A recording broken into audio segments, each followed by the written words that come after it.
Hello বন্ধুরা, আমি আজকে আপনাদের দেখাবো পাঙ্গাস মাছ আলু এবং করলা ঝোল। প্রথমে তেলটাকে সুন্দর করে গরম করে নিয়ে এর মধ্যে পাঙ্গাস মাছটা লবণ, মরিচ এবং হলুদ দিয়ে মেখে রাখা পাঙ্গাস মাছটাকে এর মধ্যে দিয়ে দিলাম।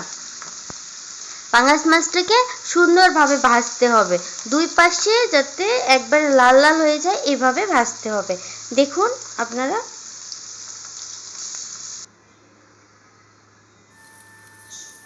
কি বলবো, পাঙ্গাস মাছের এই ঝোলটা করলা দিয়ে আমার অনেক ফেভারিট। আমি ছোটবেলা থেকে আবার মায়ের হাতেটা অনেক খেয়ে এসেছি। এখন আমি এখানে পেঁয়াজ দিচ্ছি।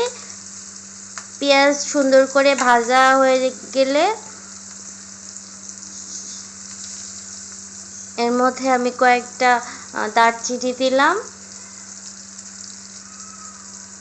কয়েকটা জিরা দিচ্ছি। জিরা এটার অনেক টেস্টটাকে বৃদ্ধি করে।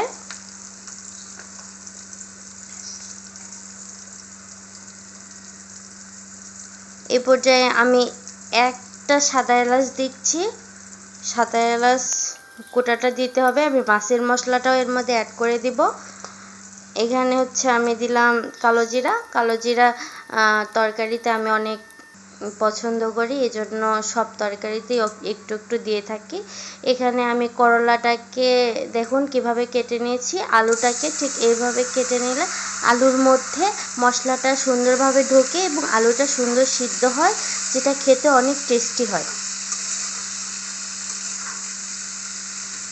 এখন সব কিছু মিক্সড করতেছি, এটাকে সুন্দরভাবে কষাতে হবে। তার জন্য আমি এখানে লবণ 2 চা চামচের মতো দিয়ে দিলাম।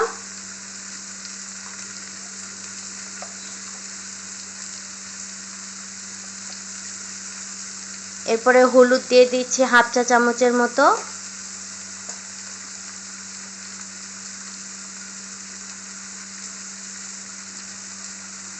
এরপরে 4 চামচের মতো আমি মরিচ দিচ্ছি। এখানে মরিচটা একটু বেশি লাগে যেহেতু পাঙ্গাস মাছ আবার করলা। এখানে দিলাম যে আদা এবং রসুন বাটা। আসলে পাঙ্গাস মাছে ঝালটা বেশি না হলে টেস্টি হয় না। পাঙ্গাস মাছের সুন্দরভাবে এটাকে কষিয়ে কষিয়ে নিতে হবে, যাতে করে কোনো পানি না থাকে, এমনভাবে কষাইতে হবে। এই পর্যায়ে আমি ঢাকা দিয়ে নিয়েছি। আমি কষাচ্ছিলাম, কষানো শেষই হয়নি। এই পর্যায়ে দেখুন কি অবস্থায় আছে।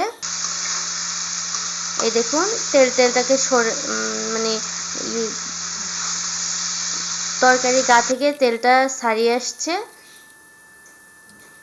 এই পর্যায়ে আমি পাঙ্গাস মাছটাকে দিয়ে দিচ্ছি।